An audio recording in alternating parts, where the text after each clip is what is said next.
المستقيم صراط الذين أنعمت عليهم غير المغضوب عليهم ولا الضالين آمين.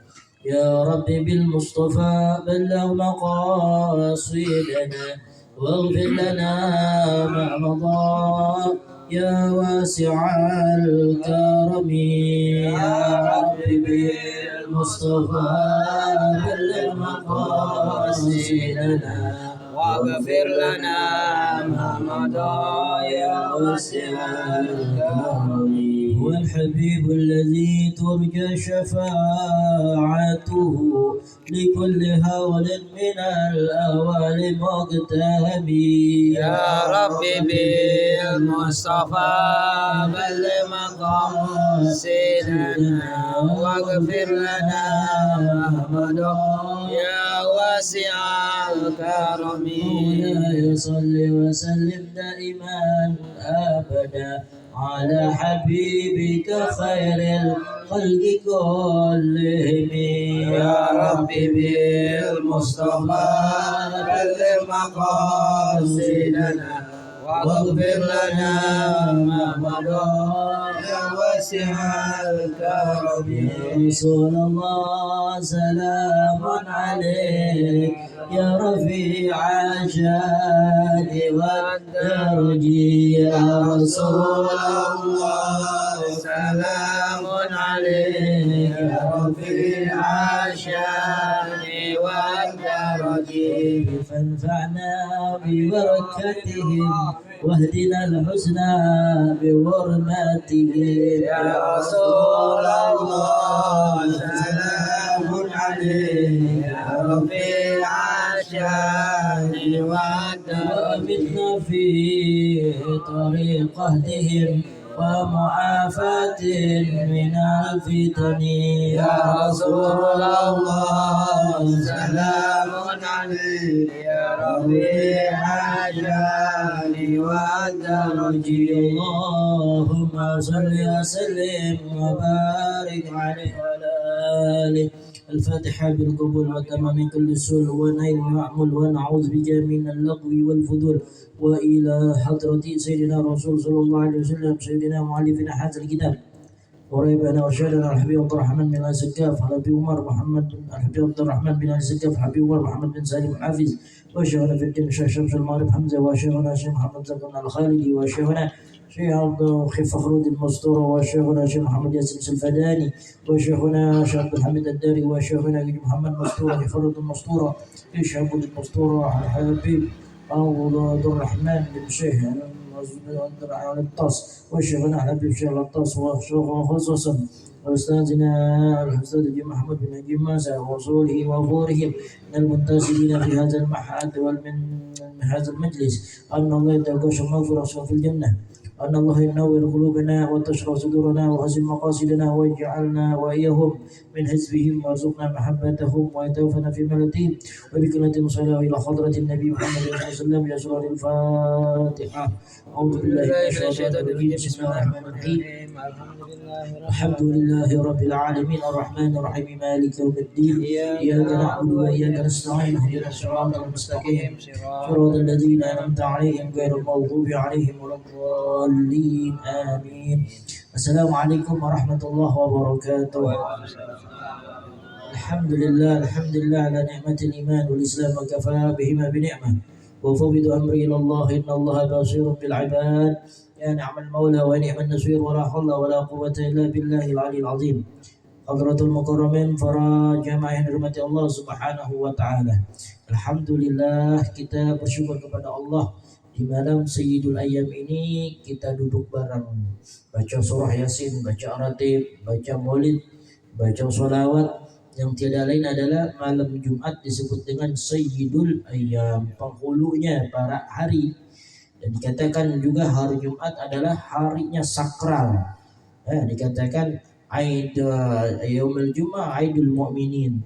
Hari rayanya orang mukmin itu adalah hari Jumat. Karena tiada lain adalah yaitu dilaksanakannya kewajiban melaksanakan sholat Jumat berjamaah. Nah, kemudian kata ulama mengatakan kalau kamu pengen lihat orang muslim kapan tuh hari rayanya gitu. Kamu pengen lihat orang muslim lebaran, Tuh Idul Fitri, Idul Adha datang tuh. Yang puasa datang, yang nggak puasa juga datang. Sholat Idul Fitri. Nah biasanya siapa nih? Biasanya orang yang giroh bawa sejadah. Bawa sejadah tahu-tahu di depan Idul Fitri udah datang duluan, udah ketol duluan. Tapi di dalam Idul Fitrinya apa? Nggak mau taraweh, kagak mau tahajud, kagak mau tilawatil Quran, kagak khatamin Quran. Giliran Lebaran giroh, giliran Lebaran giroh, pengen nggak punya baju marah-marah. Nah, tapi itu kata ulama, kalau pengen lihat orang Lebaran tuh begitu tuh. Tapi kalau pengen lihat orang yang beriman, setiap harinya di mana? Setiap harinya dia melaksanakan sholat berjamaah di musola atau di masjid. Terlebih lagi adalah sholat subuh di masjid atau di musola. Lihat tuh orang yang beriman, mana tuh orang beriman? Dia pagi-paginya ada di masjid ataupun dia adalah melaksanakan sholatnya secara berjamaah. Nah kita nih baru aja ditinggal sama siapa? Sama dua orang tua kita. Pertama almarhumah Ibu Amsa binti Samja. Kita kenal, masya Allah, orang baik, ajar banget, apa-apa nyenengin, gitu kan. Kita juga merasa terhibur, demen ngebanyol juga kita. Nah di antara kebayang-kebayang ini kita sudah sebut. Kemudian juga orang tua daripada saudara Hanafi, almarhum Bapak Sulaiman, Ustadz Sulaiman. Orangnya kalem, tawadhu, kemudian nggak neko-neko. Nah kita nih berusaha apa mengazamkan di dalam diri kita nih pengen kayak begitu. Kayaknya enak banget wafatnya, meninggalnya enak banget. Itu kan kalau malam Selasa jadwal apa? Jadwal ngaji di Istiqomah tuh sama Kiai. Jadi kalau malam Selasa ba'dan maghrib atau yang nggak ada ngapa-ngapain datang tuh. Ya. Apa itu? Pengajian Ustaz Zayadi setiap malam Selasa ba'da maghrib. Kajiannya tentang ilmu tasawuf, mukhtasar, ringkasan, Ihya Ulumuddin. Nah karena kemarin hujan, kan hujan tuh, ya kan? Hujan, beliau kagak datang. Katanya sholat maghrib imam di musola Al-Inayah. Habis sholat maghrib kemudian dibaca Al-Quran, almarhum. Habis itu dia sholat isya berjamaah juga. Pulang istirahat dikerokin tuh malam katanya sama Nafi. Setelah tersebut jam 4 bangun, hidupin lampu, hidupin lampu. Apa lampu buat siapa? Buat orang-orang yang melaksanakan sholat subuh berjamaah. Pulang enak banget. Ya sesak nafas akhirnya meninggal dunia. Nah kita berusaha, ini yang sisa-sisa umur kita nih. Kalau mereka tuh orang tua kita yang udah wafat udah tahu jalannya. Kalau kita belum nemuin jalannya. Kesuksesan seorang hamba adalah apabila dia pada detik-detik injury time, pada akhir kehidupannya wafat dalam keadaan husnul khotimah. Yang kita pengen kayak begitu tuh. Jadi kita seakan-akan nih kehidupan kita kan masih lama banget. Ya itu lama banget hidup kita, kayaknya berasa gitu. Berasa dalam kehidupan kita kayaknya masih lama nih kita. Masih banyak main, masih banyak burur, masih banyak goflah, lalai, masih banyak sesuatu. Tapi ketika kita ngelihatnya orang-orang tua kita yang wafat yang enak dilihatnya, patut ngiri kita kayak gitu. Patut ngiri, patut pengen seperti mereka yang Allah wafatkan dalam keadaan husnul khotimah. Dikatakan oleh Rasulullah SAW, orang yang dia apabila sakit, Allah berikan sakit. Di antaranya ada orang-orang yang kategori syahid, mati dalam keadaan syahid. Siapa nih? Orang yang dia mati dalam kebakaran atau tenggelam atau terkena musibah. Kemarin yang belum lama pesantren yang jatuh, ya. Kalau kita lihat tuh di TikTok, di Instagram tuh banyak seperti itu. Termasuk dia dikategori adalah orang yang syahid. Nah ditambah lagi nih orang yang dia diberikan keringanan dan dia ridho. Apa tuh? Orang yang diberikan keringanan atas penghapusan kesalahannya, dosa kita. Mungkin mohon maaf ya. Hal tersebut orang tua kita banyak, termasuk orang tua saya kita, kemudian juga dulu orang tuanya daripada Bang Supran, ataupun juga orang-orang tua kita mengalami penyakit tua gitu. Penyakit itu biasa udah sakit-sakitan tuh, konfilasi, nggak bisa ngapa-ngapain segala macam. Tapi di sisi lain kata Rasulullah SAW adalah sebagai penebus dan penghapus daripada apa kesalahannya.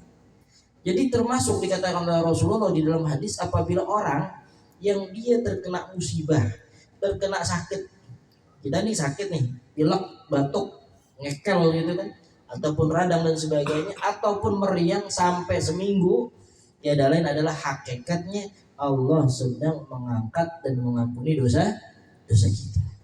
Kayak begitu. Itu tiada lain adalah sunatullahnya Allah Subhanahu wa taala. Nah, mudah-mudahan kita mengambil ibrah dari pelajaran mereka yang masuk hidup pun kita pada sisa-sisa yang pada saat ini pun kita mengharapkan seperti mereka orang-orang yang soleh. Nah, tinggal kita doang, misalnya juga belum tentu kayak gimana. Ya wafat kita kan kita nggak tahu. Tapi tiada lain adalah kata Rasulullah yang paling utama pada akhir perjalanan kehidupan adalah wafat mati dalam keadaan husnul khotimah, membawa kalimat la ilaha illallah Muhammadur Rasulullah. Itu yang kita pengen. Jadi orientasinya enggak ke duniaan lagi udah gitu. Jalanin aja udah. Jalanin sesuai dengan sunatullahnya, syariatin sesuai yang Allah dan Rasulullah syariatin. Nah, hatinya ya udah kembali kepada siapa? Kepada Allah. Kepada Allah, kembali kepada Allah Subhanahu wa taala. Nah, pada malam hari ini kita melanjutkan daripada kitab Mahiyatut Tasawuf yang dikarang oleh Al-Habib Umar bin Hafiz. Pada bulan yang lalu kita bahas tentang di antara contoh orang yang pelaku tasawuf adalah as-sidqu, berjujur. Nah, sekarang pada pertemuan yang kelima adalah tawaddu fil qalbi. Dia memiliki kerendahan hati di dalam hatinya. Nah, tawaddu nih. Man tawaddu'a yarfa'ullah yaumil qiyamah. Siapa orang yang dimiliki rasa tawadhu, kerendahan hati, maka Allah angkat derajatnya di hari kiamat. Wa qala Allah Ta'ala annahu qala a'udzu billahi minasyaitonir rajim wakhfid janahaka lil mu'minin. Dan rendahkanlah hatimu ketika engkau bersama orang-orang mukmin. Wa qala sallallahu alaihi wasallam wa sahbihi wasallam atani malakun jirmuhu yusawi Ka'bah. Kata Rasulullah, telah datang kepadaku satu malaikat, kemudian aku disekap dekat Ka'bah. Faqala, lalu berkata, ikhtar an takuna nabiyyan malikan. Kamu pilih mau jadi nabi atau pengen jadi raja. Kalau kita nih aki dikasih duit nih, besok kalau ke Solo berangkat, apa lu gua kasih duit 500.000 jalan sama cewek gitu. Ditanya nih, ikhtar mau pilih jadi nabi ataupun malaikat atau nabi yang dia juga sekaligus raja. Jadi nabi sekaligus raja. Au nabiyan abdan, ataupun hanya sebagai seorang nabi dengan pure murni sebagai hamba Allah. Jadi mau jadi nabi tapi dia juga punya kedudukan. Yang kedua pengen jadi nabi tapi dia menjadi seorang hamba Allah. Fa'uma ila Jibril an tawadda lillah. Faqultu, maka aku katakan, bal uhibbu an akuna abdan nabiyyan, kata Rasulullah. Tetapi aku lebih memilih dan cinta menjadi seorang hamba nabiyan dan menjadi seorang sebagai nabi. Fasyakara rabbi dzalik, maka yang demikian tersebut aku bersyukur kepada Allah. Faqala anta awwalu man tasha'u. Ahlan Ustaz Ahmad Faisal, Ustaz Sulaiman. Ustaz Sulaiman fadhil sini depan antum. Anta awwalu man tashaqqu anhu al-ardh wa 'ulu syafi'. Dan engkau adalah orang yang pertama al-isyaqqal anhu al-ard, yang memberikan solusi di muka bumi ini, wa awwalu syafi', dan orang yang pertama memberikan syafaat diriwayatkan dengan beberapa hadis. Wa qala sallallahu alaihi wasallam ma min adamin illa fi rasi hakamatu biyadil malak. Tidaklah seorang hamba anak Adam kecuali di atas kepalanya itu illa fi rasihi hakamatu biyadil malak, sudah ada di genggam hukum seorang rajanya. Fa idza tawadda rafa'ullah, apabila ia melakukan ketawaduan maka Allah angkat derajatnya. Wa in irtafa'a qamahullah, akan tetapi dia apabila hal tersebut melakukan sesuatu yang lalai, yang menentang daripada Allah, Allah Subhanahu wa taala tidak menyukainya. Wal kibriya'u rida'ullah, kesombongan itu tiada lain adalah ridha, apa ridha? Sorbannya Allah. Faman naza'allahu qama'ahu, siapa orang yang dia naza', yang melakukan tersebut, qama'ahu, Allah enggak suka dengan demikian tersebut. Artinya yang patut memiliki sifat al-kibr, kesombongan, hanya Allah. Dikatakan la yadkhulul jannata min misqala dzarratin al-kibriyah, atau kama qala Rasulullah, tidaklah masuk ke dalam surga apabila seseorang memiliki satu titik aja. Apa satu titik apa? Kesombongan. Jadi kalau kita kemarin tuh ya ngaji sama guru kita Ustaz Zayadi, ya, ya semuanya apa yang kita sombongin kan begitu. Kita nggak mau ngomongin apaan. Ilmu juga bukan ilmu kita, harta juga bukan harta kita, kan gitu. Ini mata karena Allahnya adanya Allah.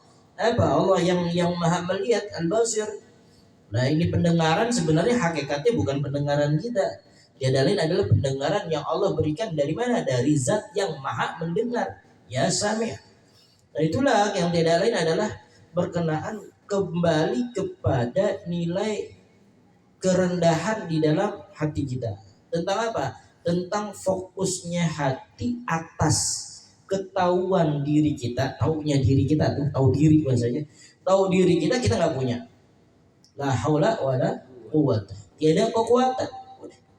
Nggak ada kekuatan sesuatunya itu melainkan Allah Subhanahu wa taala. Sampai-sampai dikatakan dalam artian kalau misalnya tuh kalau nggak ada gua nggak bakalan jadi, termasuk syirik yang khafi, yang kecil. Nah kemudian waqala Abdullah bin Mas'ud radhiyallahu anhu la yablughu 'abdun haqiqatal iman hatta yahilla bi dawratih. Tidak sampai hakikat seorang yang beriman kepada Allah sampai dia benar-benar meluaskan, merelakan. Wala yahillu bi dzur'ati hatta yakuna al-faqru habu ilaihi min al-ghina. Dan tidaklah dia mendapatkan kelezatan ataupun mendapatkan sesuatu yang nikmat, hal tersebut sampai Allah ujikan. Hatta yakuna al-faqru, dijadikan kefakiran lebih dicintainya daripada ghina. Sekarang kita tanya nih, pengen jadi orang kaya apa pengen jadi fakir? Semuanya menjawab pengen jadi orang kaya. Tapi dalam hal tersebut orientasi dia kepada Allah tiada lain adalah dia ridha atas ketentuan Allah yang berikan. Dalam keadaan fakir, kita nih alhamdulillah nggak fakir. Apa itu fakir? Fakir itu udah paling bawah banget. Dan akhirnya nanti dia akan mendapatkan sebagai asnaf ataupun mustahik orang yang berhak mendapatkan menerima zakat. Kita alhamdulillah masya Allah berikan kenikmatan. Semiskin-miskinnya kita, sepayah-payahnya kita, pasti kita masih minum teh setiap hari. Kan begitu. Cuman kalau kita lihat orientasi kepada nilai dunia, kita akan mengatakan kayaknya gue kurang aja kayak begitu. Tapi dikatakan kalau seandainya kata Abdullah bin Mas'ud, kefakiran itu dia lebih ridho dibandingkan dia punya kekayaan. Ada orang diberikan fasilitas mungkin di atas sama kita. Dia punya mobil, dia punya ini segala macam. Kayak ekonominya lebih dari kita. Tapi dia ridho, itu lebih benar. Itu lebih apa? Lebih bagus dibandingkan dia kalau kata seorang ulama Syekh Abdul Wahab Asy'arani di dalam kitab Minhatul Ilah itu. Jadi Syekh Abdul Wahab Asy'arani punya guru. Jadi Syekh Abdul Wahab Asy'arani ini seletingan sama Imam Ibnu Athaillah. Jadi kalau pengen tahu nih kisahnya, Ibnu Athaillah ini seletingan seangkatan sama Syekh Abdul Wahab Asy'arani.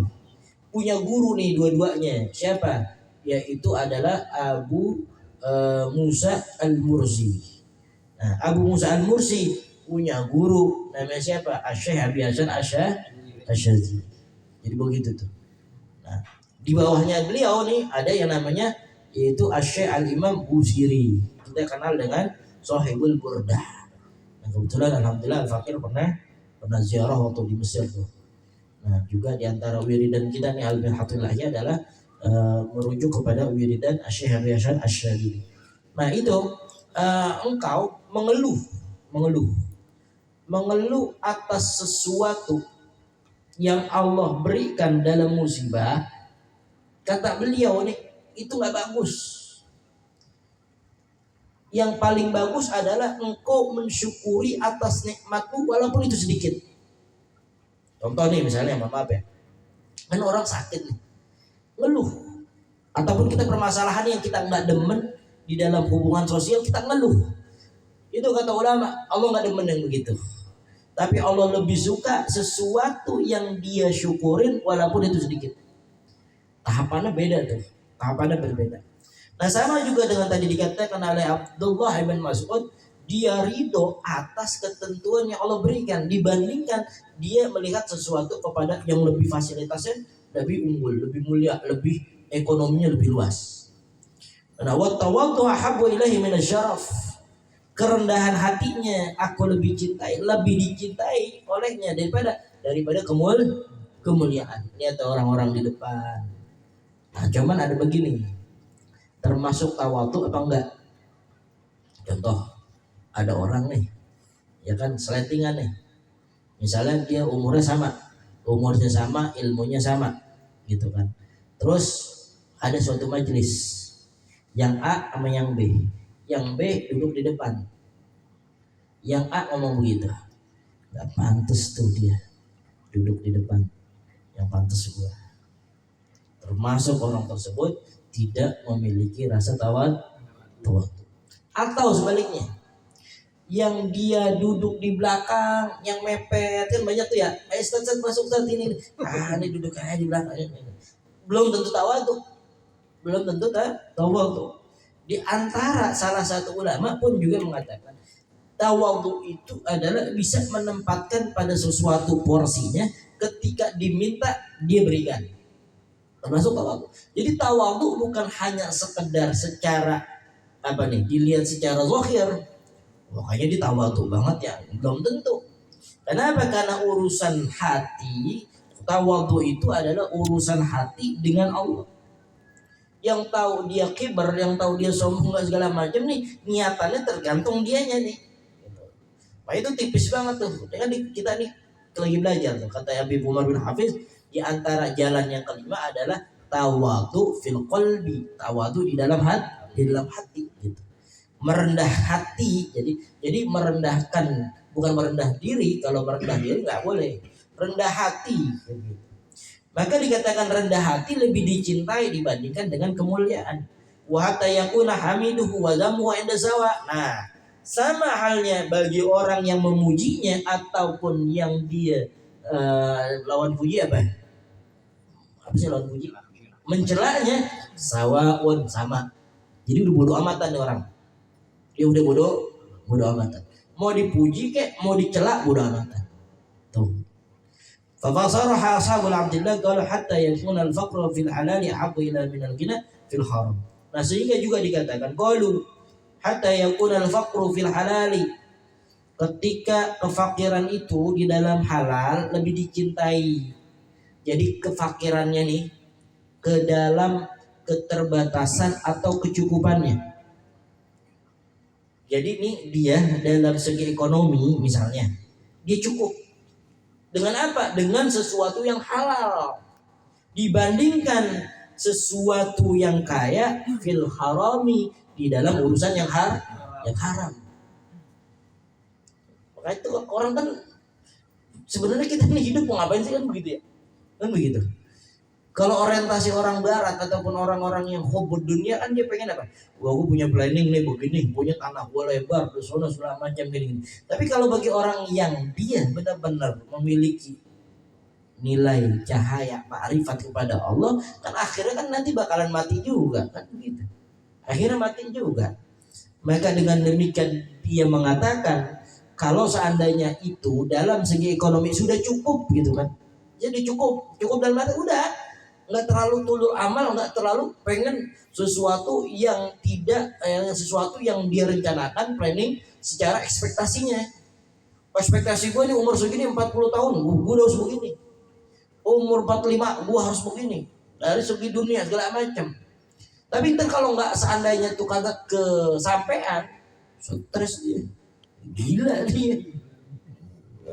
Kilo hati-hati kilo, gila. Kan begitu. Ini kita orang yang beriman tuh. Dan pertanyaannya. Ya, agama Islam mengajarkan kita untuk kuat dalam segala hal. Ekonomi, ilmu, pendidikan, kesehatan wajib, namanya syariat, kan begitu. Nah, di sisi lain pun itu adalah planning secara syariat. Namun planning secara batiniah, secara spiritual, ya udah jangan ngoyo gitu. pinjol lah, stres KTP, foto, yang foto cekrek ya, cair 50 juta. Besoknya yang sana ilah. Itu kata ulama dikatakan engkau ridho, engkau lebih cinta dalam keadaanmu saat ini dibandingkan engkau memiliki fasilitas yang akhirnya itu dari sesuatu yang haram. Hatta yakuna tawadhu fi taatillah. Nah buahnya tuh. Sehingga jadilah ia memiliki kerendahan hati fi taatillah, di dalam taat kepada Allah. Nah gini. Kan kita nih ya belajar gitu. Setiap hari zikir gak? Kan gitu. Bacanya zikir, oke ratib. Ini ratib jangan pergi ditinggal nih. Di rumah tuh habis maghrib jangan pernah ditinggal. Ratib atos, ratib haddad, boleh silakan. Nah ditambahkan zikiran itu. Nah kalau guru kita kan sering WhatsApp ya. Kalau seorang juga di WhatsApp ya. Sama Kiai kan hari ini, tadi hari apa nih? Hari Kamis apaan tadi? Hari Kamis zikirnya apa nih? La ilaha illallah. Ini bisa menjamu Jumatnya apaan? Ya Allah. Itu kan sebenarnya Kiai kan udah ngajarin tuh. Bukan cuma sekedar Kiai nge-share kita doang. Ini kita muridnya diingetin, ayo zikir kan begitu. Nah itu zikir Imam Ghazali tuh, ya Allah hari Selasa Allahumma sholli ala sayyidina Muhammad. Nah besok ya Allah ada la ilaha illallah, ada juga subhanallah, istighfar dan sebagainya. Nah ditambah lagi apa tuh? Ditambah lagi sholawat. Kan sholawat ya, mau sholawat apa aja, sholawat Jibril kan, sholawat Fatih, sholawat segala macam, mending sholawat deh. Berapa paling banyak? Minimal 100 bisa begitu. Oh bisa 1000, alhamdulillah. Ini kan koneksi nih. Nah kalau kita nih nikmatin. Jalanin. Jadi kita ngaji bukan cuma sekedar ngaji, cuma hadir di tawasul, majlis tawasul, di minha ataupun di tempat-tempat yang lain. Ini ada yang namanya asar, ada yang namanya bekas, ada yang namanya hasil. Apa maksudnya? Ketika kita udah ada tartib, udah ada yang namanya tuh kurikulum, habis maghrib baca ratib, baca Al-Quran jangan tinggalin, walaupun satu ayat jangan tinggalin. Itu kan wiridan kita tuh, wiridannya santri ngaji, kemudian baca sholawat. Nah pengen tanya, ini kita evaluasi tuh, kira-kira batin kita connect emang kagak tuh sama Rasulullah kan gitu. Ini connect kagak, kita baca sholawat tuh connect apa? Sampai kalau seandainya sesuatu yang tertinggal nih hari, ya ini kita tinggal itu 1 hari saja, sholawat kita ketinggalan tuh 1000, kita sering baca 1000, bayar utang jadi 2000 kan begitu. Nah dikatakan di dalam ta'lim, siapa orang yang dia menyepelekan adab itu akhlak, maka dia akan menyepelekan daripada sunnah. Apa itu sunnah? Obliyah, ba'diyah, baca Al-Quran, sedekah, baca sholawat. Jadi ini adabnya nih. Ini kita lagi belajar tasawuf nih, belajar adab sama Habib Umar kan gitu. Di dalam ta'lim dikatakan siapa orang yang dia meremehkan adab, pasti dia akan meremehkan sunnah. Apa nih kita nggak mau qobliyah ba'diyah? Karena kita pertamanya udah ngeremehin adab. Ucapan, perkataan, penglihatan, pendengaran, ini semuanya kita mabur semuanya. Karena apa? Karena meremehkan daripada adab, akhirnya sunnahnya kagak dijalanin. Qobliyah ba'diyah nggak dijalanin. Sholat duha kagak dijalanin. Baca Al-Quran kagak dijalanin. Bersimpuh di hadapan Allah kagak mau juga. Siapa orang yang udah gagal di atas di dalam ilmunya nih, kan kita nih ketemu orang alim gitu kan, wah udah gagal loh, gue kayak nggak bisa dah kayak dia alim banget. Udah jangan kalah di dalam mihrabnya. Mihrab di dalam bersimpuh bersama Allah. Buka sejadah, gelar sejadah, ngadep kiblat, namanya mihrab. Udah kalah sama ilmu, jangan kalah sama mihrab. Ada santri aneh, orang Bogor, tasbihannya kan 1000, dipoto, alhamdulillah, foto doang. Oh dibaca kagak tuh. Foto doang, alhamdulillah gitu. Captionnya malah sedih. Captionnya sedih, ya Allah gitu, ya Allah. Kita udah kalah di dalam ilmu. jangan kalah di dalam mihrab. Kalah juga di mihrab, jangan kalah dengan jangan kalah dengan adab. Nah, adabnya kita kalah sehingga sunnah nggak diamalin. Ketika sunnah kagak diamalin, maka yang wajib pun juga kagak dijalanin udah. Bagaimana mau melaksanakan sunnah kalau adabnya berantakan? Bagaimana mau jalanin yang wajib, sunnahnya aja berantakan. Nah begitu. Kalau sudah wajib, sunnah dan sebagainya sempurna. Nah itu. Lalu yang tadi buahnya ketawaduan kepada taat kepada Allah. Jadi koneksi itu. Ngerasain. Jadi kalau kita udah enak sholawat, tuh udah punya wirid. Ya, wirid saya belum lama kemarin dapat ijazah dari Habib Muhsin Al-Hamid, Habib Oteh di Dodol, dikasih kitab gede Dalail Khairat.